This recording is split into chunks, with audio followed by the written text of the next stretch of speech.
Audio test.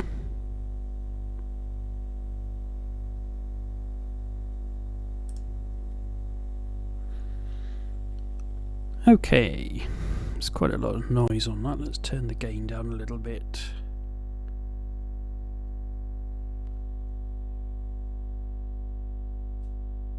That's interesting.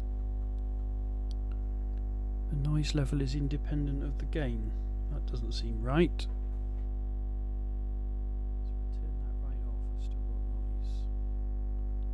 Test. Mic check, level check.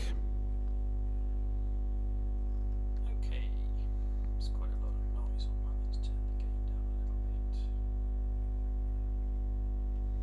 little bit. Okay, so hi, this is Tim, and we're waiting for the observatory to start up. And if I go to the control panel, if you just bear with me a moment while I sort my screens out. Okay, so here's the control panel, and this is a web screen, so there's no fancy software to install or anything. You just use a web browser for this. It's all good. And about 10 minutes ago I checked and the weather was safe, but now I notice the weather is unsafe, and so everything is shut down. So we can actually have a look in the observatory information here under the TAO Skynet application. Well, that's interestingly, that actually says it's safe. So that's rather interesting. So why hasn't the observatory opened? Okay, so we've got jackdaws on the observatory. Here they are. You look up on top of the green dome here, you might see them in a minute. They have a habit of taking pieces of chalk up there and leaving them up on the top, and then when you open the shutters the chalk cascades down on your head. I don't know if they're doing it for a joke.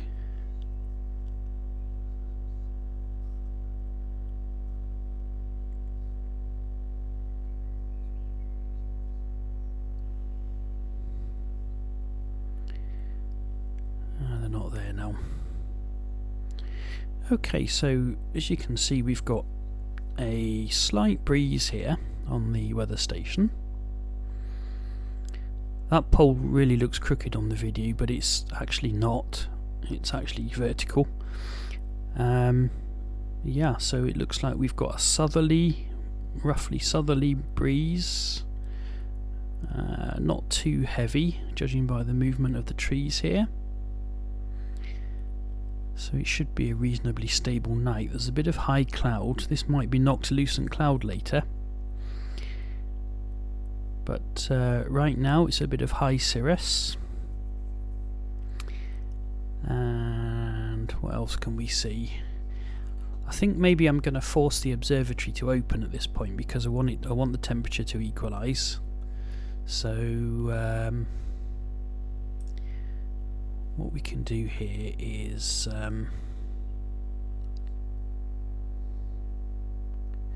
we can disable the scheduler.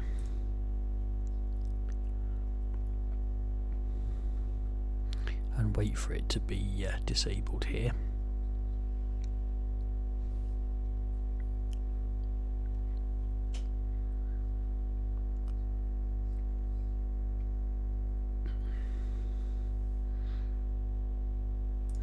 Oh, is there a run in progress? Startup complete. So there shouldn't be anything in progress. Oh, there we go, disabled. Okay, so now we can control the dome directly,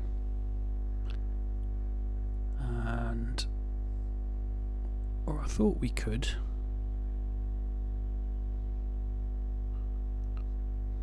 But apparently we can't. Oh, because it thinks the weather's unsafe. Let's disconnect the weather and reconnect it. and it thinks the weather's unsafe, which is odd because let's close that. Down here we've got safe weather. Now we're unsafe. Okay.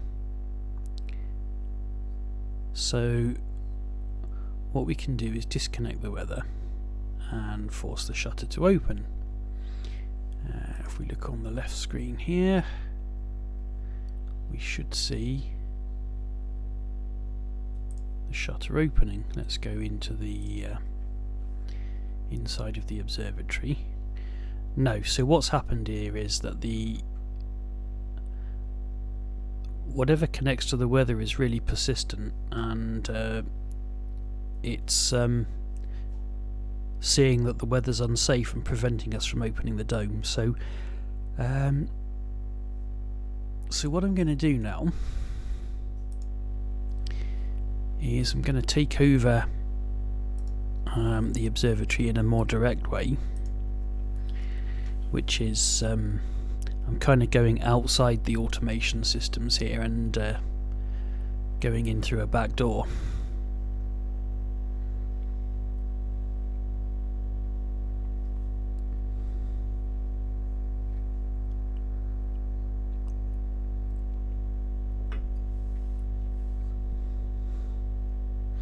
Ooh, that looks like Ben Nevis.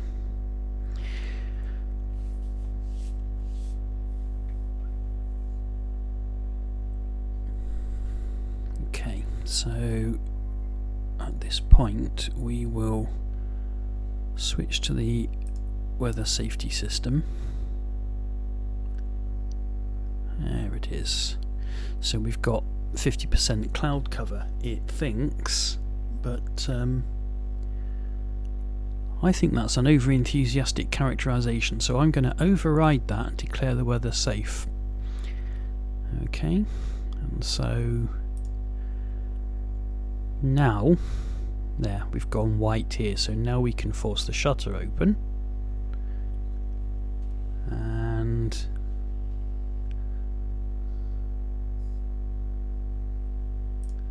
there we go, you can just make out the shutter moving there. Those rectangles are motion detection. The camera's switched into daylight mode.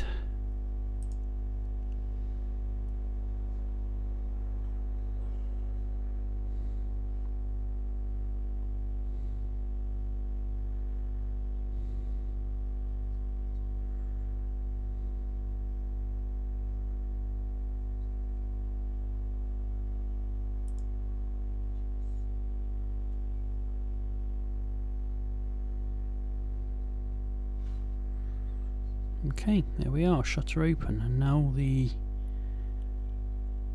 dome should... so we can now slave the dome to the telescope, although that doesn't really make any difference at this point.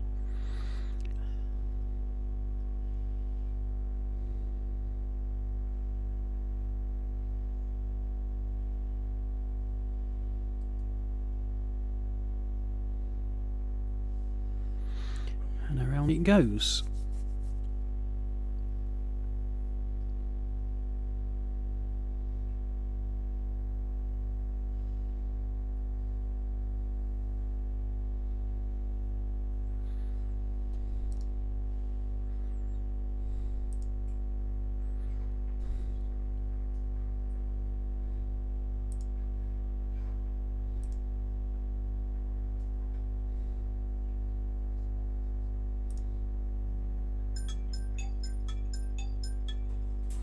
There we go. That sound you may have heard in the background is my phone telling me there's been movement detected on the observatory. So we have a rather nice high-tech security system in place here. We know the instant anything moves that shouldn't move, we get an alert. So that's quite comforting.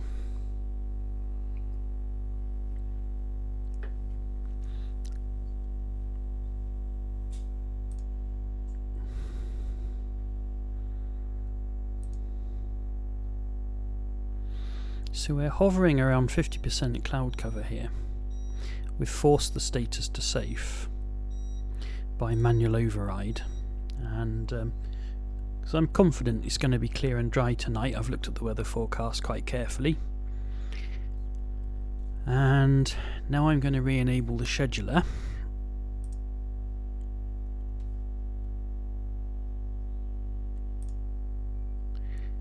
And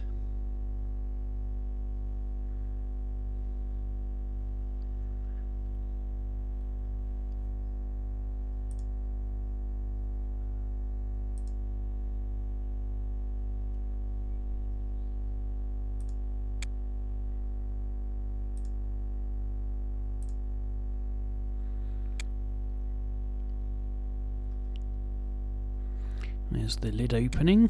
Oh, you can't see that, can you? That's the lid opening on the telescope. That's part of the startup routine. So that allows the optics to come to thermal equilibrium. So the big glass plate at the front of the telescope radiates a lot of heat. So we let that cap lift up and let it lose all its heat to the atmosphere. And now we wait, really, for darkness. Closing shutter. Oh, okay. Why are we closing the shutter?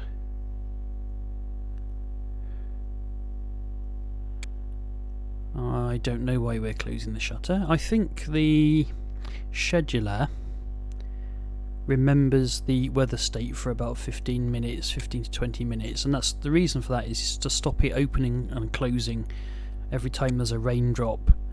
So you get you need a 15 to 20 minute steady state before the observatory will react, and I think because it was unsafe a minute ago, the schedulers remembered that and it's closing down for safety. So which is not really what I wanted. I wanted it to open and equalise the temperature.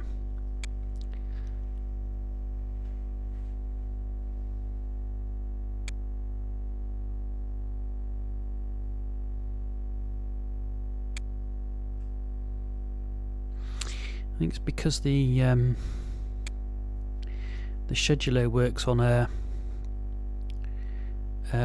if you were designing electronics, you'd say it was edge triggered rather than level triggered.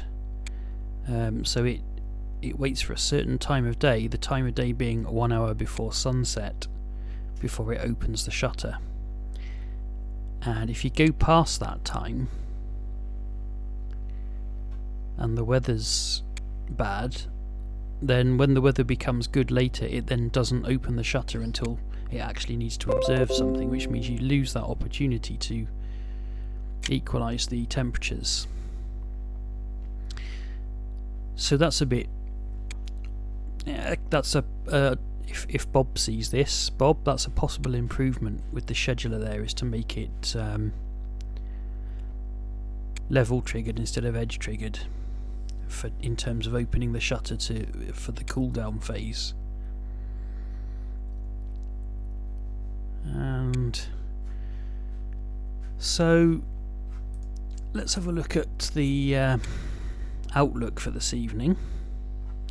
We can look at the dawn dusk times, and we can see that sunset is 21:13, which is quite a way away yet. And I think the observatory will actually start observing at the end of nautical twilight, which according to this is 23:14, or a quarter past. About 11:15.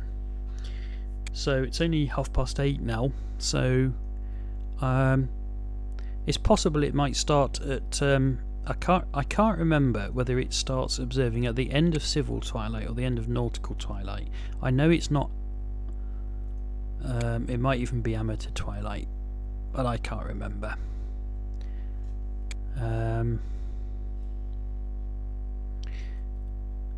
We can probably look in the scheduler settings for what it's waiting for, but I believe it's sun 12 degrees below the horizon. But I'm not certain about that. So as you can see, astronomical twilight doesn't happen at this time of year. We don't get fully dark in the UK at this time of year, at latitude 51 degrees. So we have to make the most of what we've got. So while I'm in here, just have a look at some of these other panels. So this is the system status display that we're looking at here, which just basically tells you everything about what's going on. And when it's imaging a target, this panel over here lights up, and then you can see the guide tracking errors in this panel here, which is very useful. And in this screen here you can see a preview thumbnail of the last image taken. Now this is left over from previous night's imaging, so if we click on that, we can see in a larger version, and it's not a very good image, but you can make out here is the eagle in the Eagle Nebula, and these are the talons here, and the wings, and the body, and the head and beak. And so I think this is M16, Messier 16, the Eagle Nebula, it was quite low down to the horizon at the time, but nevertheless you can see a bit of detail. And the guiding wasn't working very well at that time, and so it's all a bit smeared, but hopefully we'll improve on that tonight. And okay, so some of the other things we've got here, we've got a pictorial camera field which shows you where the telescope's pointing right now, what you would see if you were imaging. So we're right down to the horizon here, and we can make that bigger. So this is where we're pointing. We could probably put on, yeah, I don't know that that's useful. Ooh, you can zoom in, obviously. I didn't expect that. Details. Okay.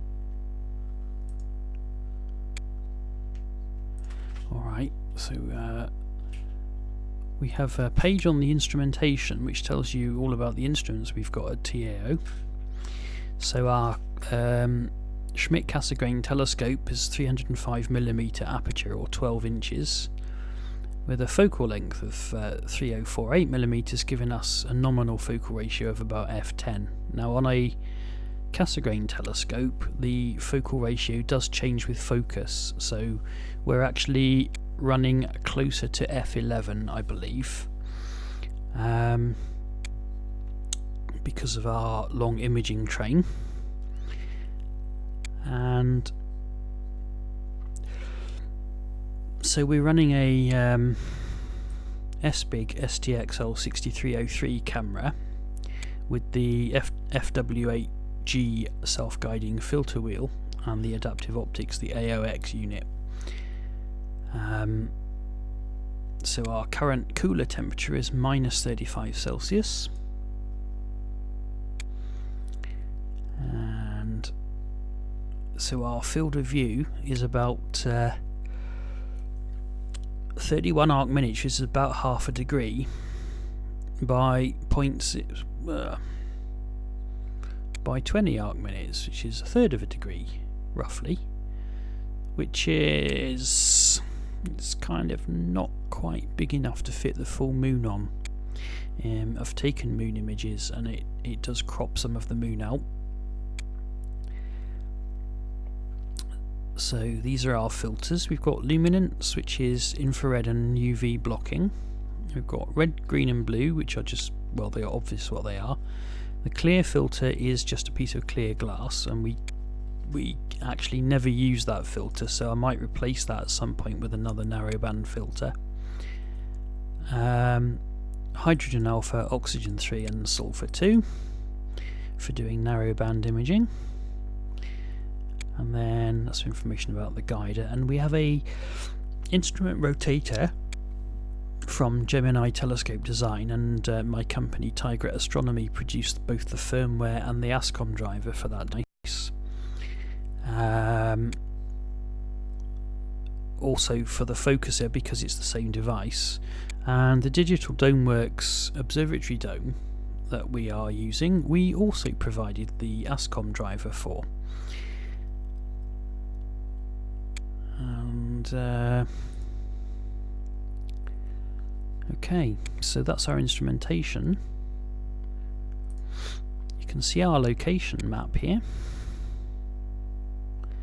We are lucky to be centred in the centre of a nature reserve, and it's in a chalk quarry, a disused chalk quarry which has been reclaimed by nature, and it's this little triangle here nestled in between the A299 and the A253 Canterbury Road, and this road goes off to Ramsgate, and this road goes ultimately off to London.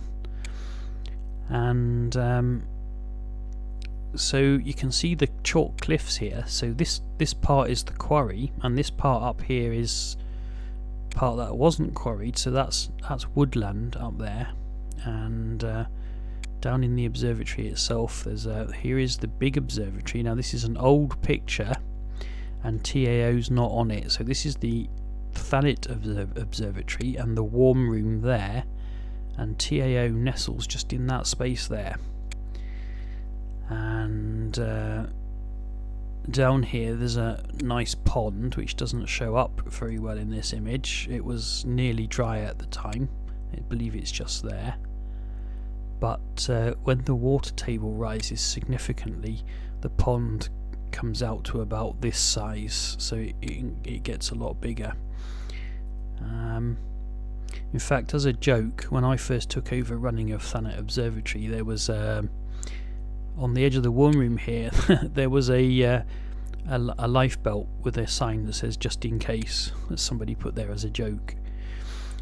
And so there we are. So here's the Field Study Centre of the Nature Reserve, and the entrance is here on the Canterbury Road. So that's where we're based. It's an awesome location. It's down in a quarry, so it's shielded from a lot of the light pollution. However, to counter that, just up here, the scheduler is starting up the observatory. Oh, hello, we're starting up. These things are greenhouses. This is Thanet Earth, and this is the worst light polluter in the UK, just about. Fortunately, it doesn't affect us too much. Fortunately. So, right, so as you can see, the observatory's starting now. And if we look at the left screen, there's the telescope opening. Opening shutter. So perhaps I was wrong about the scheduler being edge triggered. The weather's become clear, and now there it is opening, so I could well have been wrong about that.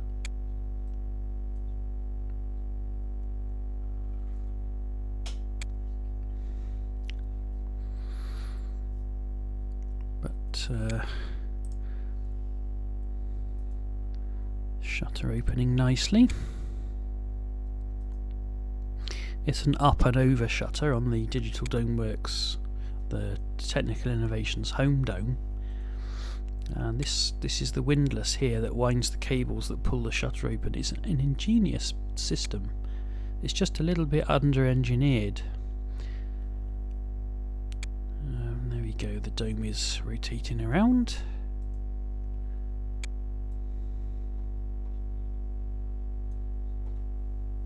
Oh, that's not good. Look, one of our contacts has broken. Okay, that's going to cause issues. Houston, we have a problem.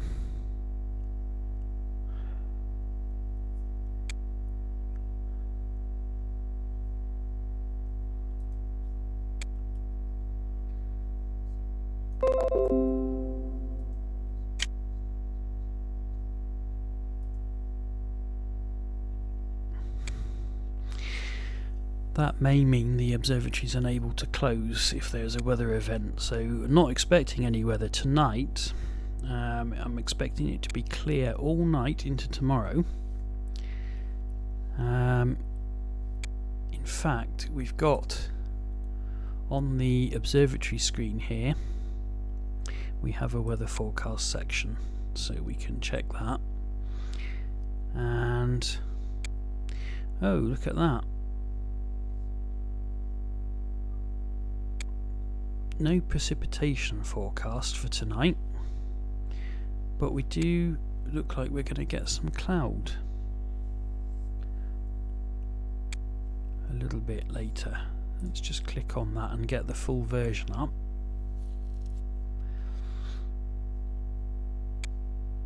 Okay, so it's looking like we'll get slightly increasing cloud up to midnight and then overcast at midnight, so just about as the observatory is ready to image, basically. And no chance of rain. I don't think there's any chance of rain in there. Where's precipitation? There. Precipitation probability is 0 all night, so we don't have to worry too much about any chance of anything getting wet.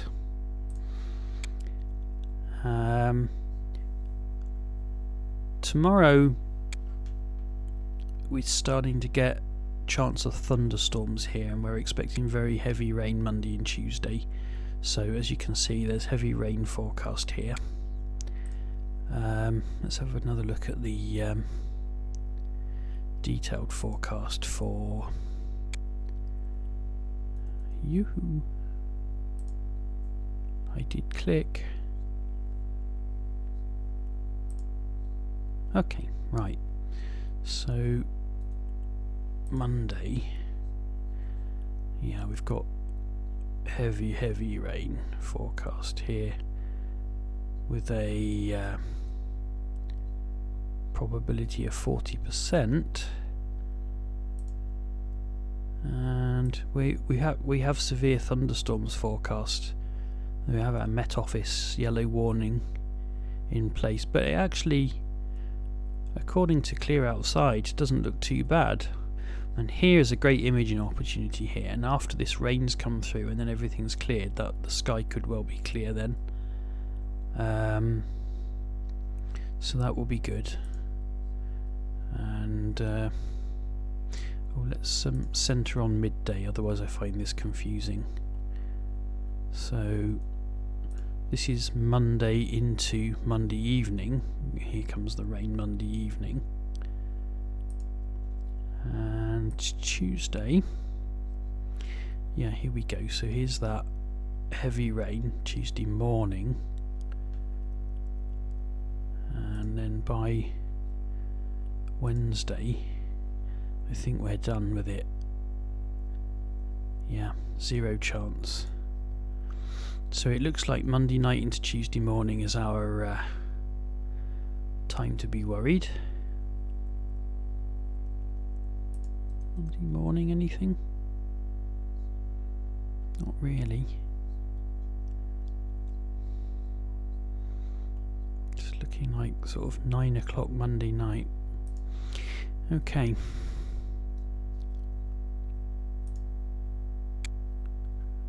So clouds 11 knots. So we've actually got 53% cloud still.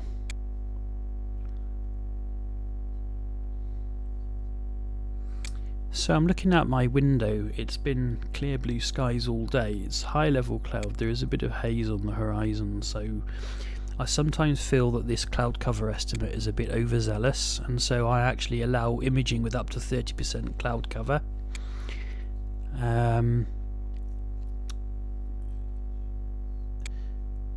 But I would say the sky conditions are probably poor to fair at the moment. So we can actually set that in. This is an add-in that Tigra Astronomy has developed for ACP, which allows us to set the sky quality for the scheduler. And I'm going to set that to fair. Okay, and that will have done that.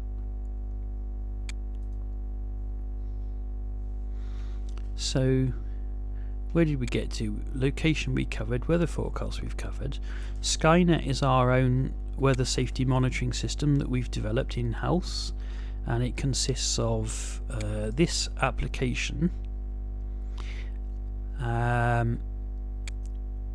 which is the Skynet weather safety monitor, and this actually is capable of aggregating weather data from multiple information sources, and one of the sources it uses is the same source of weather data that Clear Outside uses, the Dark Sky API.